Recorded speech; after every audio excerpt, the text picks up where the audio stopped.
Assalamualaikum warahmatullahi wabarakatuh. Halo, nama saya Endah Wulandari. Saya dari sekolah SMA Negeri 1 Bojongmangu, tepatnya kelas 12 IPS 1.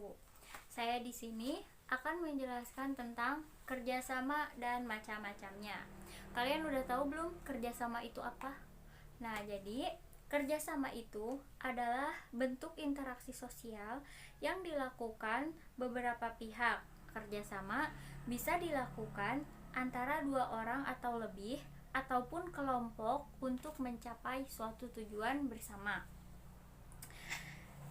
Nah, macam-macam kerjasama ada 5. Yang pertama, kerukunan atau gotong royong. Yang kedua, bargaining. Yang ketiga, kooptasi. Yang keempat, koalisi. Dan yang kelima, joint venture. Nah, jadi kalian ada yang tahu gak sih apa itu kerukunan atau gotong royong? Kerukunan atau gotong royong itu kan dilakukan secara sukarela untuk mengerjakan pekerjaan tertentu yang demi mencapai suatu tujuan bersama. Nih, kalau kalian misalnya kurang paham, contohnya gini deh. Contohnya tuh kita satu kelas. Jadi di SMA Negeri 1 Bojongmangu itu ada perlombaan membuat taman, ya, taman depan kelas.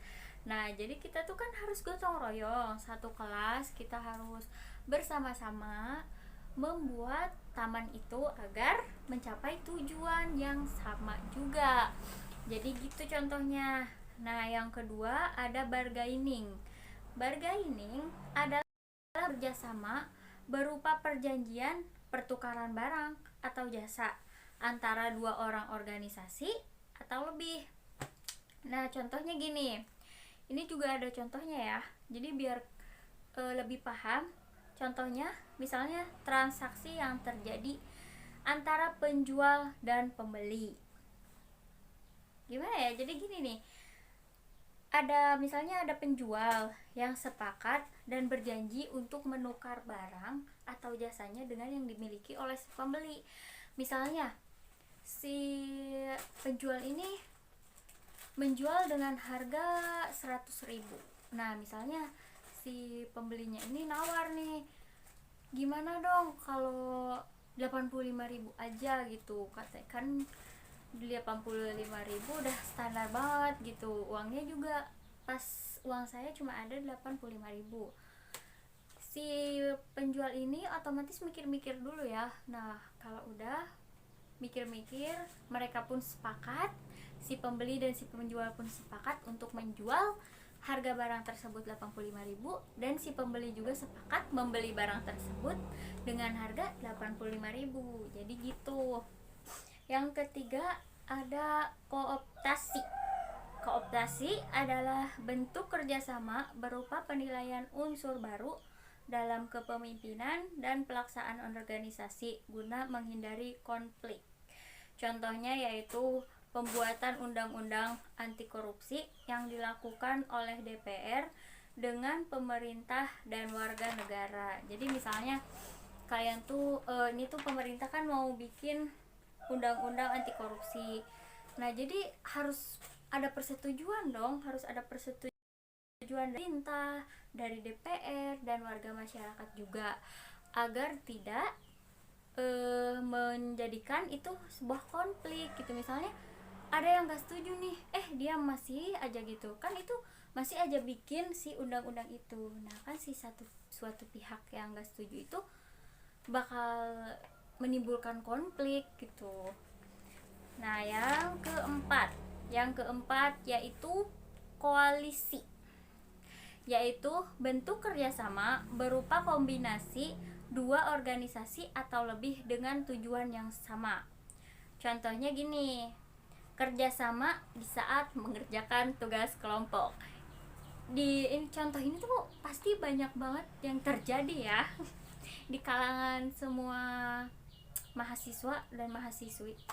Apalagi kalau satu kelompoknya sama laki-laki, pasti ada tuh yang kalau laki-laki tuh diam aja gitu, nggak ngerjain gitu. Kalau nggak dia nungguin jawabannya aja diam gitu, nggak ikut gitu, nggak ikut kerjasamanya gitu, nggak ada.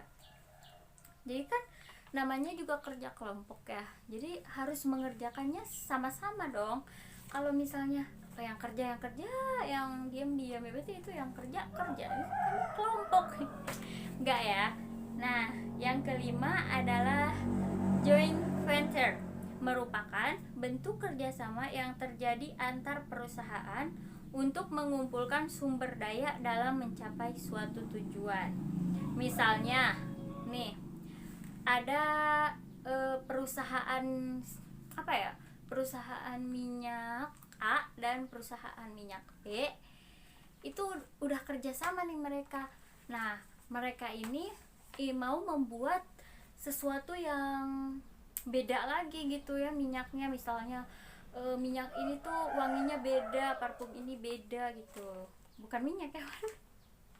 Nah, jadi dia itu mau mengajak atau mengumpulkan data ya, mengumpulkan sumber daya gitu ya, si perusahaan C gitu, agar mereka itu bisa membuat produk baru gitu. Jadi kan nanti kalau udah ada produk baru, pastinya penjualannya semakin meningkat gitu, pasar yang dijangkaunya juga lebih luas karena memiliki produk yang baru. Dan kita juga yang beli kan nih bosan nih yang itu tuh mulu gitu, ada yang baru kan pasti kita penasaran gitu. Makanya si perusahaan A dan si B ini mencari tahu nih, dan juga gimana ya caranya supaya kita tuh bisa ngajak perusahaan si C ini supaya mau gabung sama kita gitu. Jadi gitu guys.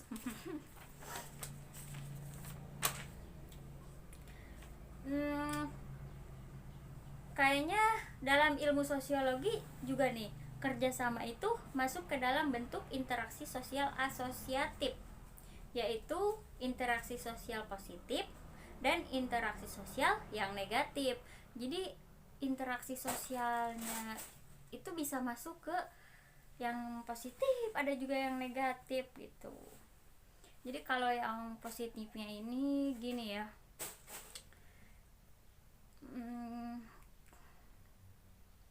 contohnya kerjasama tim dalam pertandingan sepak bola gitu kan. Kalau pertandingan sepak bola itu kita harus saling oper gitu, kalau nggak saling oper mana bisa kita sendirian gitu ngoper bola gitu dari tengah ke gawang lawan sendirian, kan nggak mungkin. Jadi harus ada kerjasamanya gitu.